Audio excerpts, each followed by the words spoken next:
爱生活，爱美食。大家好，我是小丽。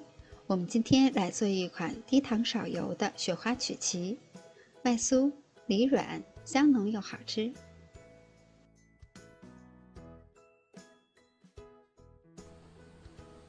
准备40克融化好的黄油，加入30克零卡糖，或者用白砂糖也可以。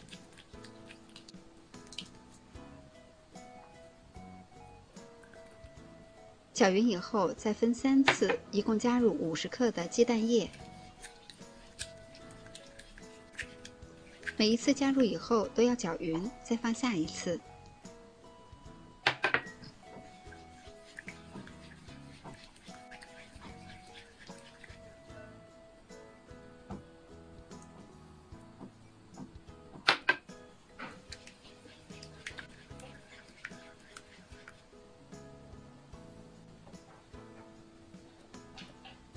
然后加入110克的低筋面粉，1克小苏打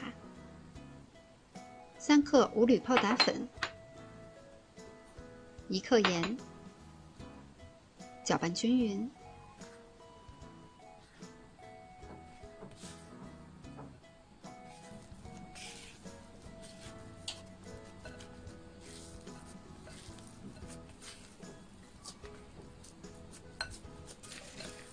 拌至没有干面粉的状态以后，再用手和成面团儿，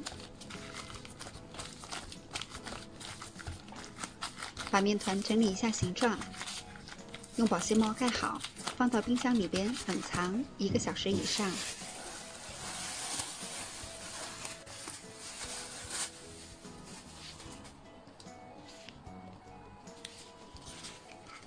1个小时以后，可以直接揪下来一块儿。用手攥成团儿，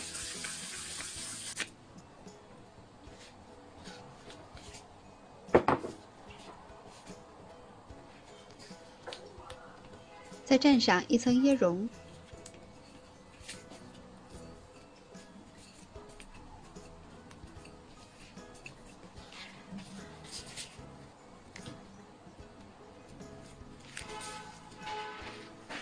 然后压扁。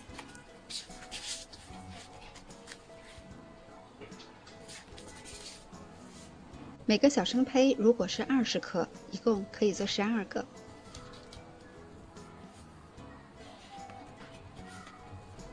烤箱开上下火，150度提前预热，把烤盘放在中层的位置，烤18到20分钟。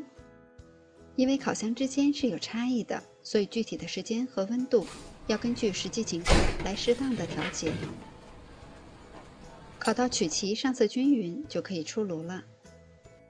这款雪花曲奇做法特别简单，只需要搅拌就可以成功。它的表皮非常酥脆，内里又很松软，吃上一口有浓浓的奶香和椰蓉的香味儿，是一款味道非常棒的小甜点首选。喜欢的小伙伴们也动手做起来吧。